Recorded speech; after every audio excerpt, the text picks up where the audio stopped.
পর্চায় নাম আছে, দলিল নেই। আমাদের গ্রামীণ জীবনে একটি কথা প্রচলিত আছে, রেকর্ডই সব।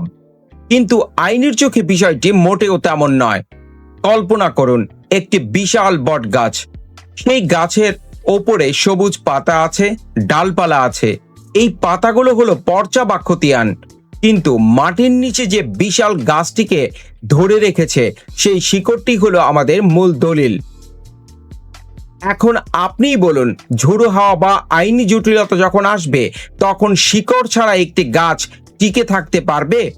কখনোই না।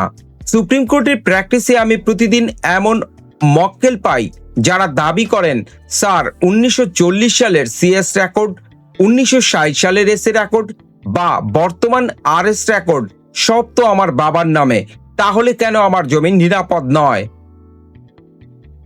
আইনি সত্যটি হলো, রেকর্ড হলো দখল এবং সত্যের একটি প্রাথমিক প্রমাণ মাত্র। সাক্ষ্য আইনের আওতায় রেকর্ডকে একটি গুরুত্বপূর্ণ দলিল ধরা হয়। এটি মালিকানার চূড়ান্ত দলিল বা টাইটেল ডিড নয়। যদি কেউ আদালতে আপনার রেকর্ডের বিপরীতে একটি বৈধ রেজিস্ট্রিকৃত বায়াদলিল উপস্থাপন করতে পারে, আপনার রেকর্ড তাসের ঘরের মতো ভেঙে পড়বে।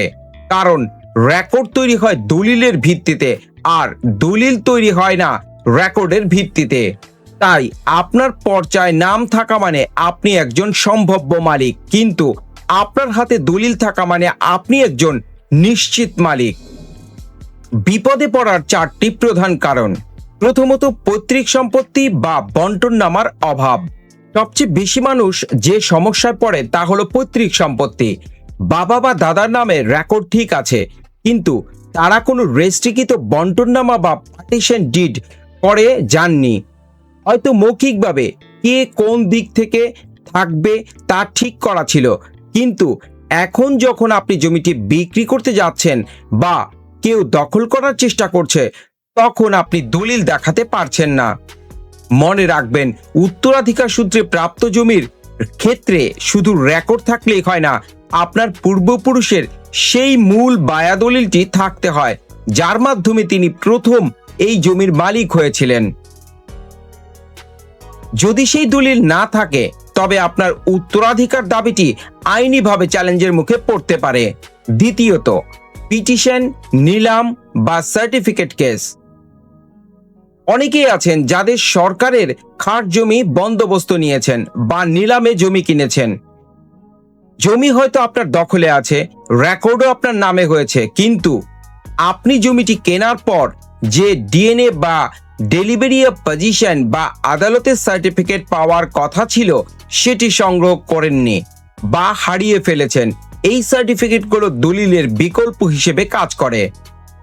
এগুলো না থাকলে ভবিষ্যতে যখন রেকর্ড সংশোধন বা নামজারি করতে যাবেন তখন আপনি বড় ধরনের আইনি বাধার মুখে পড়বেন, কারণ এসএল্যান্ড আপনার কাছে এই বুনিয়াদী কাগজপত্র দেখতে চাইবে। তৃতীয়ত, রেকর্ড ও রেজিস্ট্রেশন তফসিলের অমিল। এটি একটি বড় জালিয়াতির জায়গা। মাঠ পর্যায়ে যখন সেটেলমেন্ট বা জরিপ চলে তখন অনেক সময় প্রকৃত মালিকের বদলে ভুল করে অন্য কারো নাম উঠে যায়। একে আমরা বলি ভুল রেকর্ড। আপনি হয়তো ভাবছেন পর্চায় নাম আছে মানেই কাল্লা ফতে, কিন্তু সাবরেজিস্ট্রি অফিসে তল্লাশি দিয়ে দেখা গেল ওই দাগে আপনার নামে বা আপনার পূর্বপুরুষের নামে কোনো দলিল রেজিস্ট্রি হয়নি। 2023 সালের নতুন আইনে এই ধরনের ভূমি রেকর্ড নিয়ে বসে থাকা ভয়ঙ্কর বিপজ্জনক। যদি প্রমাণিত হয় যে আপনি জালিয়াতি করে বা তথ্য লুকিয়ে নাম উঠিয়েছেন তবে আপনার জেল অনিবার্য। 4, দলিলের চেইন বা বায়া দলিলের অনুপস্থিতি। আপনি জমি কিনেছেন বা আপনার নামে নামজারি বা পর্চা হয়েছে, কিন্তু আপনি যে লোকটির কাছ থেকে জমি কিনেছেন তার আগের মালিক কে ছিল সেই চেইন অফ টাইটেল বা বায়া দলিলগুলো আপনার কাছে নেই।